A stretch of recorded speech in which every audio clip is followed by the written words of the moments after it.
اور خاص طور پر بہت سے کام ایسے ہوتے ہیں گناہ کے کہ اچھا خاصا نمازی آدمی ہے، روزے دار ہے، متشرع ہے، اور نماز باجماعت کا پابند ہے، سبھی کچھ ہے، لیکن کسی ایک خفیہ گناہ میں اس طرح مبتلا ہے کہ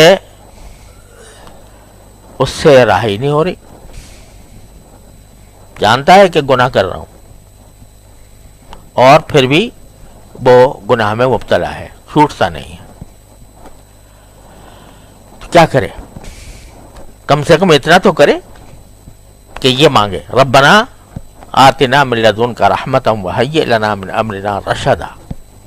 یا اللہ مجھ سے چھڑوا دیجیے گناہ. یا اللہ میں ہمارے حضرت فرمایا کرتے ہیں اللہ میاں سے اس طرح باتیں کیا کرو کہ اللہ یا تو چھڑوا دیجیے ورنہ میری پکڑ نہ کیجیے گا.